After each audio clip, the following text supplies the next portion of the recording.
పరిణయం 62 chapter. Sarayu అమూల్యతో మాట్లాడుతూ, ఇక ఆ విషయం నీకెలా చెప్పాలి నేను?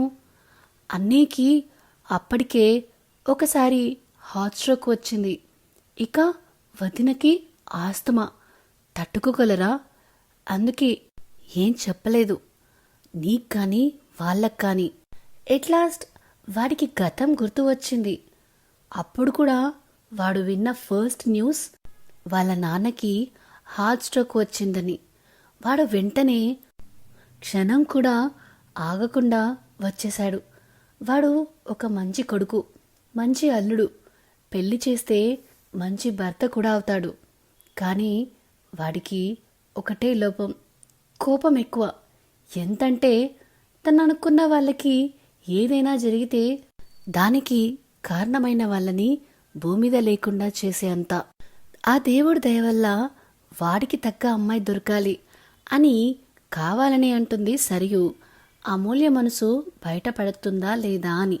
అమూల్య మాత్రం కామ్గా ఏ ఎక్స్ప్రెషన్ లేకుండా చూస్తూ ఉండిపోయింది. సరియు, నీకు తెలుసా వాడికి ఎలాంటి అమ్మాయి కావాలో? వాడి కోపాన్ని అదుపు చేసి వాడికి తోడుగా ఉండే అమ్మాయి కావాలి. అందంలో, గుణంలో తీసిపోకుండా ఉండాలి అని అంటుంది. అమూల్య చిన్నగా ఒక ఫేక్ స్మైల్తో, తనకి ఎవరు నచ్చలేదా ఇప్పటి వరకు అని అంటే, అందరూ వాడి అందం, ఆస్తిని చూసి వచ్చారు, కానీ వాడికి మాత్రం ఇంటెలిజెన్స్తో పాటు అందం, అనుకువ, ఏ ఎఫైర్స్ లేని అమ్మాయి కావాలంట. వాడికో గొప్ప గుణం ఉందిలేరా అని అంటుంది. అమూల్య ఏంటి అన్నట్టుగా చూస్తుంది. సరియు, బాగా వంట చేస్తాడ్రా, వచ్చే అమ్మాయి తిని కూర్చోవచ్చు, కాకపోతే దయ్యాలంటేనే కొంచెం భయం అని అంటుంది. అమూల్య, అమ్మా నీ కూతురు పుట్టే టైంకి తనకి ఎన్ని ఇయర్స్ అని అడిగితే, ఎంత, ఒక 6 years అనుకుంటా, అంతేరా, 5 years కంప్లీట్ అయి 6th బర్త్డే వస్తుంది అనగా పుట్టింది అని అంటే, మొత్తం ఎన్ని ఇయర్స్ గ్యాప్ అమ్మా అని అడుగుతుంది. ఒక 6 years రా అని అంటుంది సరియు. అమూల్య గుండెల్లో రాయపడ్డంత పని అవుతుంది. అమూల్య కన్నా 6 years పెద్దనా అని తన మనసులో తను అనుకుంటూ, కానీ ఇన్ని ఇయర్స్ పెద్దయితే నాకేంటి, నేనెందుకు ఆలోచిస్తున్నా వాడి గురించి అని అనుకుంటూ మళ్ళీ, అమ్మ నేను పడుకోవాలి అని అంటుంది. సరియు అర్థం చేసుకుని డ్రెస్ మార్చుకోవడానికి హెల్ప్ చేస్తుంది. తర్వాత రోజు ఎర్లీ మార్నింగ్ అమూల్య భయంతో అరుస్తూ నో అంటూ లేస్తుంది.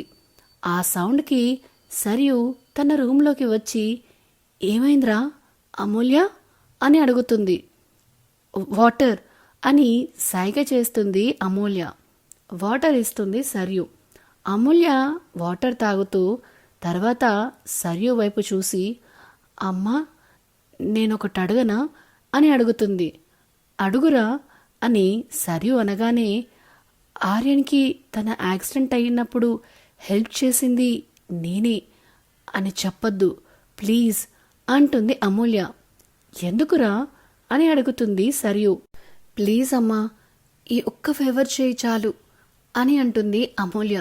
సరియు అమూల్య భయం గురించి అర్థం చేసుకుని, సరే చెప్పను అని అంటుంది. మాట ఇవ్వమ్మా అని అంటుంది అమూల్య. సరే అని మాట ఇస్తుంది సరియు. తర్వాత సరియు ఈ మ్యాటర్ గురించి ఆర్యన్ని అడగాలి అనుకుంటుంది, కానీ టైం చూసి అడుగుదామనుకుని వెళ్ళి ఫ్రెష్ అవుతుంది. కొద్దిసేపటికి సరియు అమూల్యని వాష్రూంలోకి పంపిస్తుంది ఫ్రెష్ అవ్వడానికి. అలా లోపలికి వెళ్ళిన అమూల్యకి మాత్రం ఏడుపు ఆగదు. ఎందుకంటే తన మెడలో ఉన్న తాళిని కనిపించకుండా బాక్స్తో కవర్ చేసి ఉంటుంది. అది కూడా ఢిల్లీకి వచ్చే ముందే చేపిస్తుంది. అలా అది చూసి ఏడుస్తూ, ఈ తాళి నన్ను, నా సక్సెస్ని ప్రతిసారి ఎగతాళి చేస్తూనే ఉంది. భగవంతుడా, నాకెందుకు ఇలా చేశావు? నా ప్రేమ నీకు ఎగతాళిగా ఉందా? మా బంధం నీ సమక్షంలో ఎందుకు ముడివేశావు? నేను తనకి దూరంగా ఉండగలను అనుకున్నా తన జ్ఞాపకాలతో. కానీ నాకిది బరువుగా మారిందిప్పుడు. నా వల్ల కావడం లేదు మోయడం అని ఏడుస్తూ ఉంటుంది. సరియు వచ్చి అమూల్య అని డోర్ కొడుతూ పిలుస్తూ ఉంటుంది. అమూల్య కన్నీళ్లు తుడుచుకొని బయటికి వస్తుంది. అమూల్య ఆ టైంలో రెడ్ కలర్ డ్రెస్లో చాలా సింపుల్ అండ్ బ్యూటిఫుల్గా కనిపిస్తుంటే, అమ్ము చాలా బాగున్నావురా అని అంటుంది సరియు.